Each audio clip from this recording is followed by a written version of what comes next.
encore un réel plaisir pour nous de vous retrouver pour ce magazine de votre émission Femmes qui reçoit pour vous chaque semaine des femmes, parfois aussi des hommes qui viennent parler, bien sûr, de la gente féminine.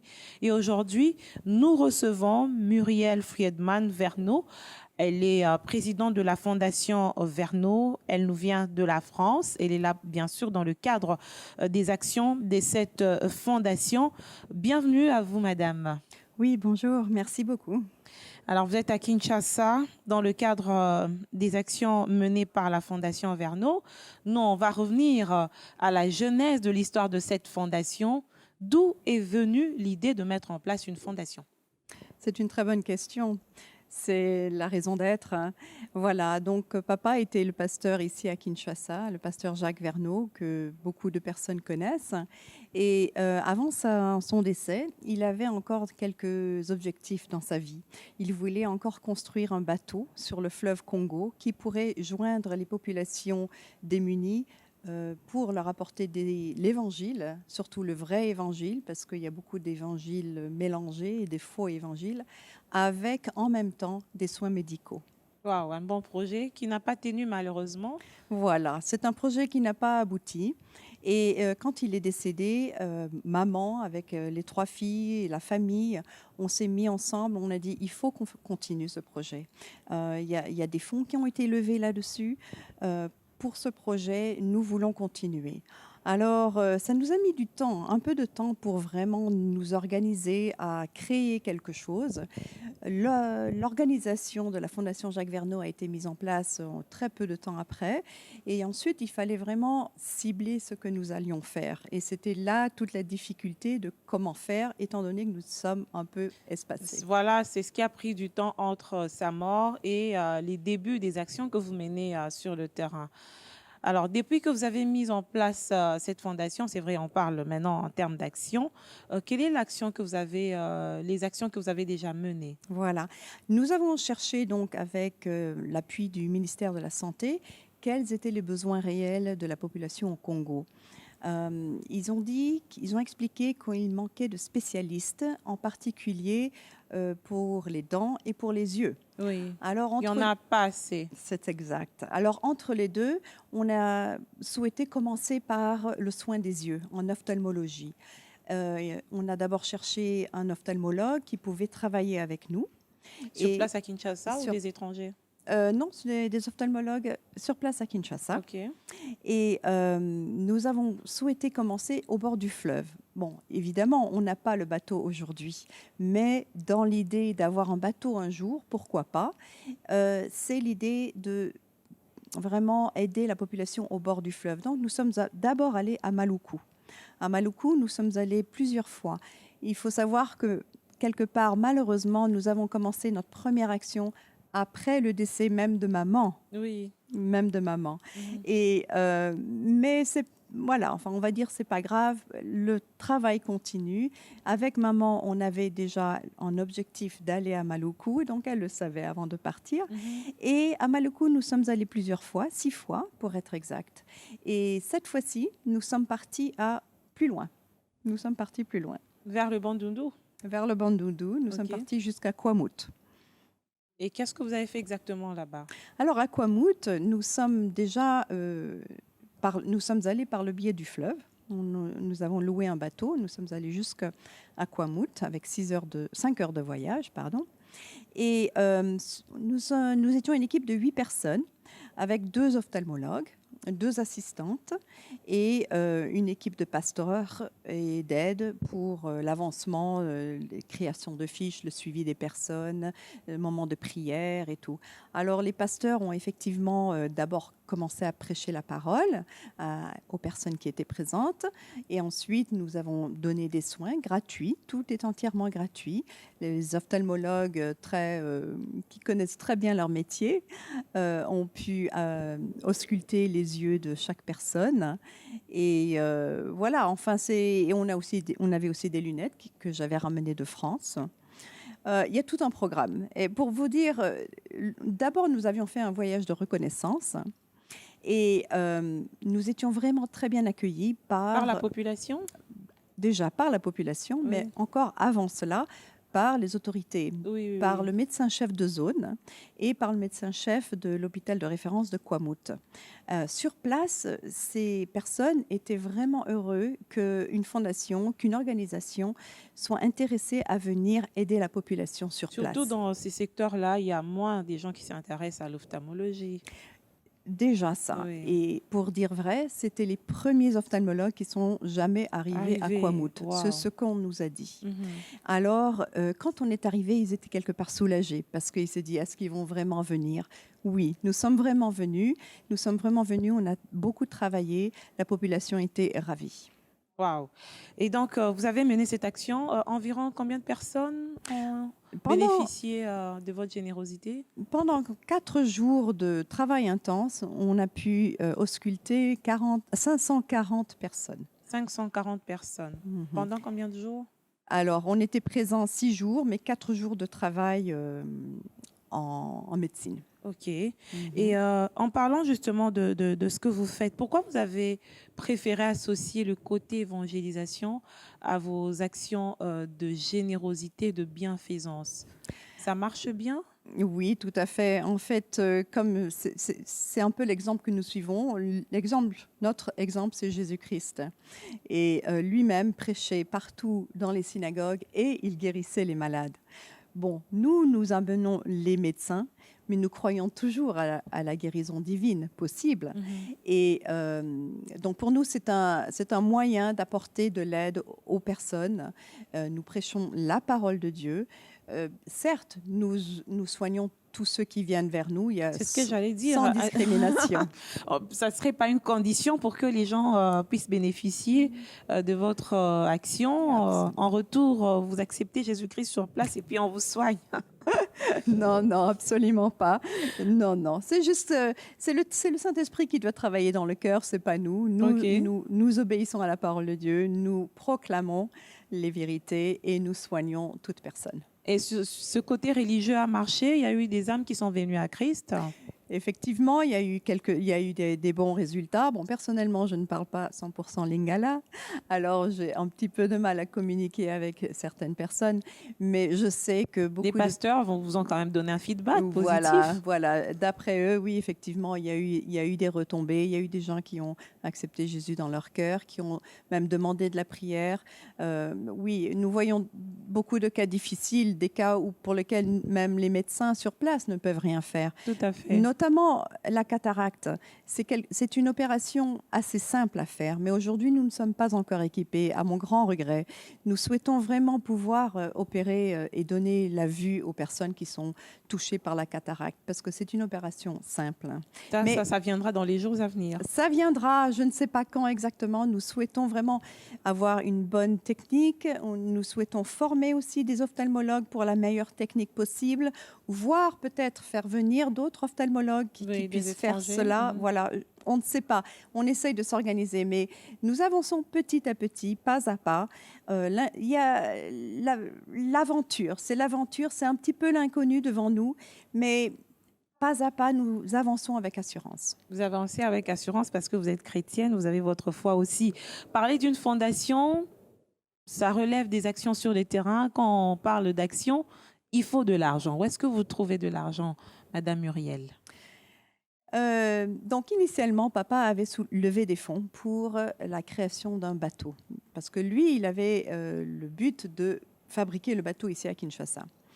Alors, nous avons pu obtenir ces fonds-là, qui ont été versés dans le compte de la De la Fondation Jacques Vernon. fondation, OK. Voilà. Et d'autant, bon voilà, donc c'est notre fonds de roulement, on va dire, pour commencer. Mhm. Aujourd'hui, on met les choses en place. Nous avons commencé à publier comment ça s'appelle, Pour délever des des fonds, brochures. ou des Alors, nous brochures, avons OK. commencé à publier des brochures. Et sur la brochure, il y a plusieurs informations sur comment verser de l'argent dans les différents comptes que nous avons à travers le monde. Nous fonctionnons que par le soutien, la bonne volonté de toute personne. Et l'effet que vous portez le nom du pasteur Verneau vous facilite la tâche dans la réalisation de certains projets ou non? Je vais dire, j'espère que oui. Aujourd'hui, je peux dire que la Fondation est à ses débuts et nous avançons pas à pas. Et je découvre de jour en jour comment le Seigneur va ouvrir les portes, que ce soit avec le nom Jacques Verneau ou Muriel Verneau ou avec une autre raison, peu importe. Mais je sais que l'œuvre avance et que nous allons aller de l'avant. En parlant de cette œuvre, certainement, toute œuvre humaine a des imperfections, a des difficultés.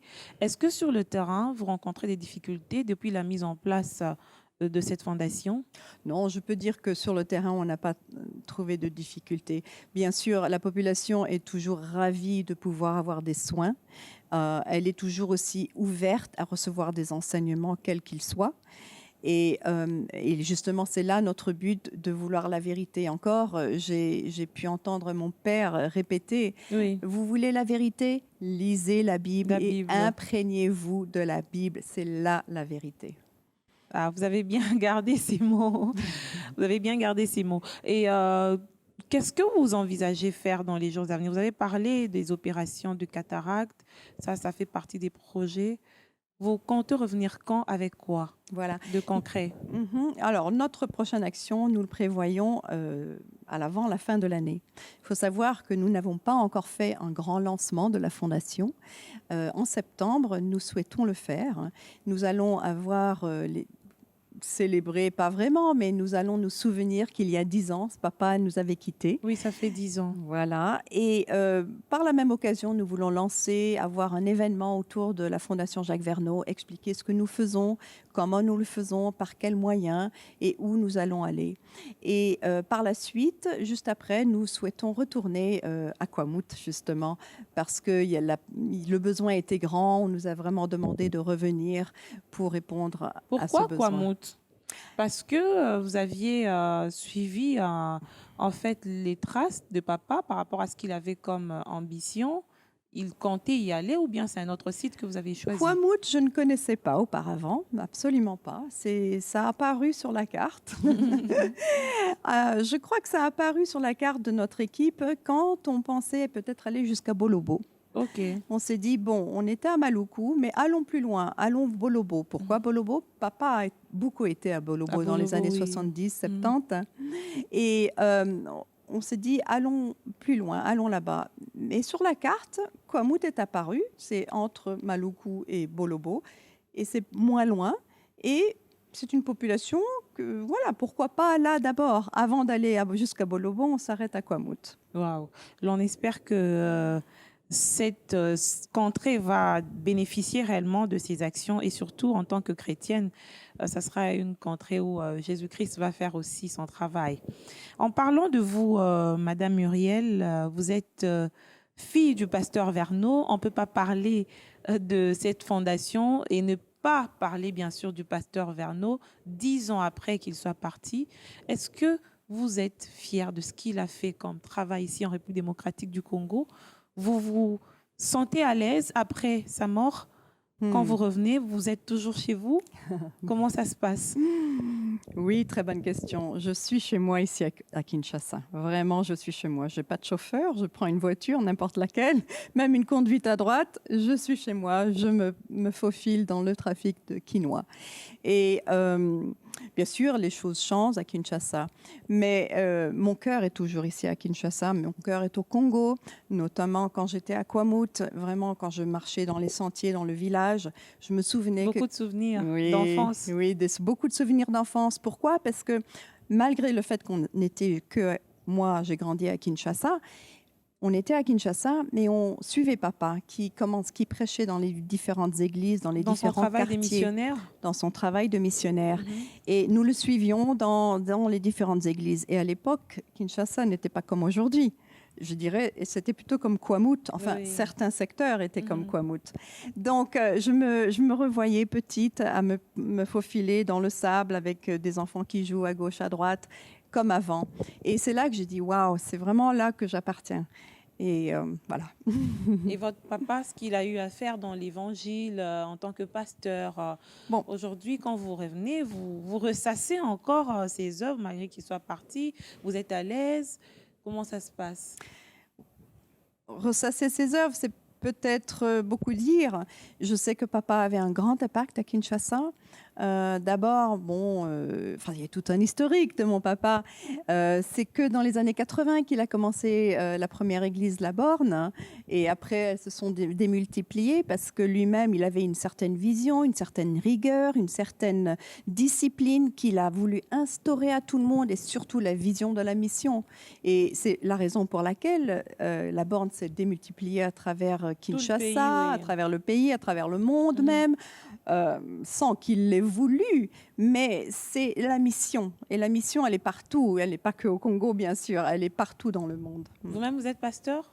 Non, personnellement, Évangéliste? je ne suis pas pasteur. Je n'enseigne pas la parole de Dieu. Mais vous faites quoi? J'étudie la parole. Bon, personnellement, j'ai eu une formation d'ingénieur. Donc, j'ai travaillé dans la télécommunication pendant 16 années. Et même 2 ans ici à Kinshasa. Et dans le monde des chrétiens, vous avez quel titre? Aucun? Ou Dans vous le faites monde- la modestie? Vous êtes modeste. Dans le monde chrétien, je suis dans mon assemblée en France. Je fais partie de l'équipe des anciens. Ok, vous faites Mhm. partie de l'équipe des anciens. Est-ce que la Fondation Verno, dans les jours à venir, vous pensez vous focaliser, par exemple, sur certaines questions qui touchent essentiellement la femme ici en RDC? Parce que l'on sait tous que la femme est de plus en plus... en fait, il y a une certaine catégorie des personnes qui ne considèrent pas beaucoup la femme et du coup, cette personne ne trouve pas parfois sa place dans la société et elle perd ses droits. Est-ce que vous envisagez aussi avoir un œil sur les questions qui touchent essentiellement la femme? Je crois que c'est une question très importante, effectivement. Mais est-ce que ça touche que la femme? Peut-être. Mais ça touche l'homme et la femme. Et la femme, oui. Je pense que ça touche les deux. Notamment, retrouver la vue, que ce soit l'homme ou la femme, ça leur permet de travailler, de pouvoir subvenir aux besoins de la famille, que ce soit l'homme ou la femme. Voilà, même lire, pouvoir lire à nouveau, même les instituteurs, les institutrices, malgré le fait que je pense que nous avons rencontré, en tout cas à Kwamut, il y a plus d'instituteurs. Donc, ils ont Qui besoin avait des problèmes d'yeux? voilà, qui n'arrivaient plus à lire ou qu'il fallait mettre Oh, la mais c'est grave, presbytie. ça, Hein, oui. c'est avec l'âge, on a besoin Oui. de mieux voir. Et Moi-même, ça je entrave porte le des secteur lunettes. de l'éducation, ça. Exactement, exactement. Donc, mais bon, donc dans ce domaine-là, oui, nous voulons développer, que ce soit la femme ou l'homme. Honnêtement, je ne vois pas vraiment de différence dans notre fondation. Mhm. Donc, vous allez poser des actions de manière assez générale, c'est ça? C'est ça, nous allons répondre aux besoins de la population. D'abord, je pense aussi c'est l'éducation de comment soigner les yeux. Parce qu'il y a des maladies ou des conséquences des maladies qui peuvent être évitées. Et si nous enseignons les parents comment éviter que les enfants perdent la vue, Oui, oui, oui. ça serait une bonne chose. C'est Parce vraiment... que finalement, les mêmes causes produiront les mêmes effets Voilà. si vous ne vous attaquez pas aux causes. Nous avons notamment à Kwamut rencontré beaucoup d'enfants qui avaient un œil atteint, qui ne pouvaient plus rien voir et malheureusement perdu. Et Pourquoi? généralement, c'est dû à quoi? C'était à cause de la rougeole. Il y a eu une épidémie de rougeole. Ils ont perdu la vue d'un œil. Bon, personnellement, je ne suis pas médecin, je dois faire des recherches. Ah bon, Oui, est-ce que c'est comme pour ça que voir ça les marche? liens, oui. Voilà. Et donc, effectivement, c'est ce que nous disent les médecins, les ophtalmologues. Oui, ça peut affecter les yeux. Et voilà, ou bien protéger de la poussière pour pas qu'il y ait des poussières qui grandissent dans l'œil finalement et qui fassent des tumeurs qu'il faudra enlever. Et pour éviter la rougeole, il faut se faire vacciner hein, quand c'est le moment. Parfois, Voilà. il y a des préjugés hein, sur les vaccins ici en RDC et les parents loupent comme ça et à la longue, ce sont des maladies qui touchent leurs enfants. Voilà, ce Et sont des maladies infantiles que souvent les vaccins sont vraiment safe. Les vaccins sont saufs. oui. Sont saufs. Les vaccins sont saufs. Ils ont été utilisés depuis très longtemps et il n'y a pas de souci à avoir. Madame Muriel Friedman Verno, on est en train de tendre vers la fin de cette émission. Est-ce que, à part les yeux, vous envisagez de toucher un autre secteur de santé dans le cadre des actions que vous allez mener ou vous préférez d'abord vous focaliser sur un domaine précis, avoir des résultats et puis après envisager à toucher autre chose? C'est plutôt la deuxième option. Nous souhaitons vraiment nous perfectionner dans l'ophtalmologie. Je pense même acquérir peut-être des instruments en Europe, peut-être même me former dans l'ophtalmologie ou Pourquoi dans pas? l'opticienne Oui. pour pouvoir mieux aider, pour pouvoir mieux comprendre, pour pouvoir mieux conseiller que qui que ce soit qui s'intéresse aux yeux Mhm. et pouvoir peut-être analyser les yeux des personnes plus rapidement. Voilà, je pense que premièrement, nous allons nous perfectionner dans ce domaine, peut-être même avoir plus de médecins qui viennent nous accompagner suivant les endroits où nous irons. Là, aujourd'hui, on en a rencontré déjà 3 qui ont déjà travaillé avec nous. Donc, pourquoi pas augmenter ce chiffre et vraiment répondre aux besoins le plus vite possible aux populations dans le domaine des yeux. Vous vous attendez à quoi par rapport aux autorités, par exemple, de la RDC? Est-ce que vous attendez à quelque chose par rapport à la population, par rapport aussi aux donateurs? Il y a quand même des personnes qui ont la bonne volonté d'aider, mais qui ne savent pas parfois par où commencer. Quand il y a des bonnes actions comme ça, ils peuvent se jeter sur cette action et saisir l'opportunité pour aider les plus faibles. Alors, Vous vous attendez à quoi? par rapport aux autorités, c'est une très bonne remarque. Je souhaiterais vraiment bien qu'on a l'autorisation de travailler à travers le pays dans oui. son entièreté, Mhm. c'est la difficulté d'accès. C'est ça le problème. Alors oui, dans l'idéal, les autorités, ce que j'aimerais, c'est que les routes soient rétablies, soient accessibles, qu'il n'y ait pas, que ça ne prenne pas une semaine pour faire 5 heures quelques centaines de kilomètres de voyage, ou voire 5 jours pour faire ce nombre de kilomètres, mais ou bien même par le fleuve, c'est vrai. Nous avons loué de manière privée un bateau. Je trouvais ça coûtait un peu cher. Oui. Alors justement, nous avons certainement un accès déjà. Il y a quelqu'un qui peut bien nous prêter un bateau. Il suffirait qu'on puisse mettre le carburant. Et en vous coupant quand même la parole, le projet du bateau tient toujours? Oui, alors justement, c'était une question que moi aussi j'avais. Je me dis, bon, on a commencé avec cette idée en tête, la fondation. Alors, on garde le bateau ou quoi? Et nous nous sommes tous mis d'accord dans la fondation que l'objectif principal, c'est annoncer la vraie évangile et répondre aux soins médicaux des personnes, et notamment en ophtalmologie. Le bateau, c'est un moyen d'y parvenir. Alors, dans l'idée du bateau, c'est toujours de rester le long du fleuve ou d'un fleuve, à partir de Kinshasa, on va dire. Oui. Hein, mais c'est vrai que le fleuve, il y a le fleuve Kassai, il y a le fleuve, il y a tous les méandres du fleuve. Il y en a beaucoup. La rivière Kassai. La rivière Kassai, d'accord. Et qui vont jusqu'au Maïndombe, si j'ai bien vu sur la carte. Donc voilà, les possibilités sont énormes. Et dans mon cœur, c'est ça. Dans notre cœur, c'est vraiment rester le long du fleuve ou de l'eau pour pouvoir répondre à la population. Donc, ce projet tient toujours? Oui, ce projet tient toujours. Si quelqu'un nous offre un bateau, on le prendra avec plaisir. Et qu'est-ce que vous diriez à ces personnes de bonne volonté qui vous suivent, qui peuvent d'une manière ou d'une autre, qui ont été touchées par cette parole d'évangélisation authentique que papa avait à l'époque prêchée? Pourquoi pas? Voilà, pourquoi pas, s'il vous plaît, oui, ils peuvent nous soutenir, il n'y a pas de souci. Nous avons vraiment des options de recevoir votre soutien, votre support ici à Kinshasa, en France et même aux États-Unis. Ah oui. Vous avez un site internet? Nous avons un site que nous venons de développer. Pour l'instant, il n'est que en français. C'est www.fondationjacquesverneau.org. Voilà. Merci beaucoup, Madame Muriel Friedman-Verneau. Je considère que cette émission est finie. Vous avez quelque chose à dire?